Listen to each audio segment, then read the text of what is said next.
It's time to delegate or die. Every minute of your day is taken up and the workload seems to keep on increasing. But all that work is stopping you from doing those important things you need to get done as a leader.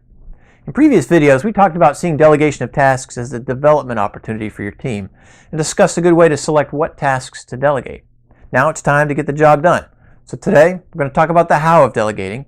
And at the end of the video, I'll introduce you to a simple way to multiply your success at this critical skill.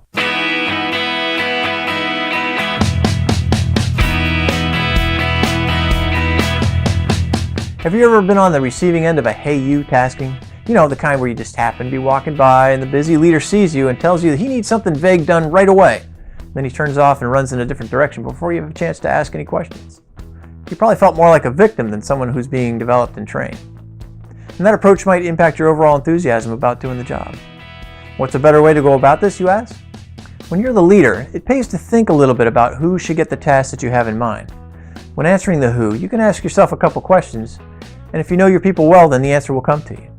Ask questions like, whose position does this task best fit? Who has the potential to learn and excel at this task? Who seems ready and interested in learning and taking on more responsibility? What's the right workload balance for the team? And finally, is the person ready for a task of this size? Since you're training and developing, it's best to start people out with smaller tasks, and as your teammates learn and grow, they'll be able to handle larger and more important ones. Okay, now that you have your candidate, it's time to sit down with them, talk about it, and make the handoff official. It might help to think of this as a contract where both of you give and get things out of the exchange. He's agreeing to take on the task, do the work, and he gets to learn in the process. You're agreeing to provide the resources, the guidance, and training to get the job done. Your benefit is you get time to focus on other areas. In your discussion, start by putting the task into context of the bigger picture. If they know why their task is important and how it will impact the rest of your efforts, they can make informed choices when it comes time to execute. Delegate the purpose, but not the procedure. General Patton once famously said, "Never tell people how to do things. Tell them what to do, and they will surprise you with their ingenuity." So focus on what the end product might look like, not so much on how to do it. Make it a SMART goal. If you think in terms of making the task specific, measurable, attainable, relevant, and time-bound, then you'll both have a clear idea of what needs to get done and when. Not only should you have a due date at the end, but plan for some follow-ups along the way. It could be a simple weekly check-in, or as they reach key decision points, schedule a specific date to meet and check on progress and provide some guidance. Give them access to the resources they need. Are there certain things you control they'll need, like equipment or funding or meeting time or meeting space? And don't forget about authority.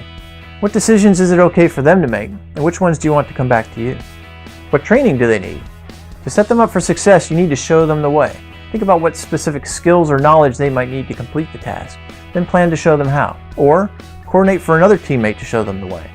Sometimes pairing them with a more experienced teammate can be a great way to get them trained without requiring a lot of your time. List the skills they'll need and have a plan for how to teach them. Once you've launched them out into the big wide world to do their task, be sure to check in on them from time to time. Stick to your follow-up schedule, show interest in their progress, but don't micromanage. The minute you start making decisions for them that they should be making, or doing things for them that they should be doing, you start to own the task again, and that defeats the whole purpose. If you do all these things, you should probably have a pretty good experience with your adventure in delegation. But if you want to take it to the next level, there's one more vitally important thing you can do that will have a huge difference, and that is give them some recognition. It's simple, it's free, it's important, but in the day-to-day chaos, leaders sometimes forget to do it, or worse, they take credit for it themselves. Give them the deserved credit for them, and they will help them feel good about the part they played on the team, and they'll be all the more willing to pitch in when the time comes for the task again. So be sure to thank them both personally and in public if appropriate. It will mean a lot to them. Delegating is much more than dumping your least favorite tasks on the nearest unsuspecting teammate. If you do it right, you're building a stronger team with more depth. You're freeing up more time for you to do those critical leader tasks you've been too busy to get to. The key is to be deliberate about the process and willing to invest a little effort up front to ensure a positive outcome. If you like this video, there's a lot more over on my YouTube channel on a wide variety of leadership topics, so I invite you to check those out. Until then, happy delegating and thanks for watching.